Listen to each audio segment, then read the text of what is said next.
আমরা সেখানে কোনো রকম একটা দিনের সামনে কিংবা বাসের বেড়ার পর একটা তৈরি করে সেখানে অন্তত মিনিমাম যেন একটা ছাত্র যিনি শিক্ষা আলো না পেলে জীবনটা অন্ধকারে চলে যাবে অন্ধকার থেকে বের হয়ে আনার জন্য আমরা সেখানে আমরা এই স্কুলের স্টাডি করতে পেরেছি স্টার্ট করতে পেরেছিলাম এই বছর কোনোরকম আমরা দিনের সামনে একটা খবর বলছি সেটা আরো কেউ না বলে আসছে আপনাদের সেনাবাহিনী এবং পুলিশের সবাই সহযোগিতা দিয়ে স্কুল ঘরটাকে কেন ভেঙে দেওয়া হয়েছে আমরা সবাই জানি। একটা জনগোষ্ঠীকে পিছিয়ে রেখে, একটা জনগোষ্ঠীকে দমিয়ে রেখে, একটা জনগোষ্ঠীকে শিক্ষা, স্বাস্থ্য, অর্থনীতি, রাজনীতি বিভিন্নভাবে পিছিয়ে রেখে অখণ্ডতা রক্ষা করতে চায়। এটা কি আদৌ সম্ভব?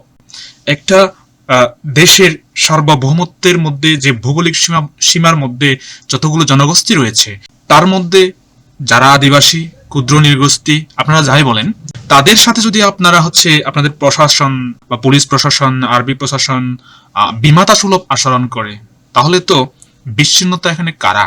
আমরা সেটাই এখানে প্রতীয়মান হয়। এখানে তো তারা সন্ত্রাসী কার্যক্রমে লিপ্ত হচ্ছে না, এটা অবৈধ কোনো কিছু হচ্ছে না। তিনি ভিডিওতে বলেছেন একটা মানুষের 5টি মৌলিক অধিকার রয়েছে: অন্ন, বস্ত্র, বাসস্থান, শিক্ষা এবং চিকিৎসা।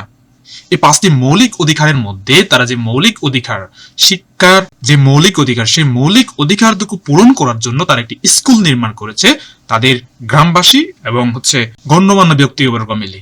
তাহলে তারা কেন, বন অধিদপ্তর বা ফরেস্ট ডিপার্টমেন্ট কেন তারা সেটাকে ভেঙে ফেলবে? কিসের জন্য, কিসের উদ্দেশ্যে, কার ইন্ধনে? এতে কি বাংলাদেশ, এভাবেই কি বাংলাদেশ এগিয়ে যাবে?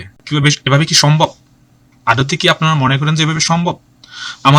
আমরা মুসলিম না বলে, আমাদের ধর্ম ইসলাম না বলে, আমাদের নাক বুছা বলে, আমাদের ভাষা আলাদা বলে, আমরা ভিন্ন কিছু খাই বলে, তাই বলে এভাবে পিছিয়ে রাখবেন, এভাবে ঠেলে দিবেন, দূরে ঠেলে দিবেন, এভাবে বিচ্ছিন্নতাবাদী ট্যাগ লাগাবেন, ক্ষুদ্র নৃগোষ্ঠী লাগাবেন, চুং চাং পুং পাং, এভাবে আমাদেরকে ন্যাক্কারজনক উপাধি দিয়ে মানুষ মনে করবে না, তাকে কখনো হয়?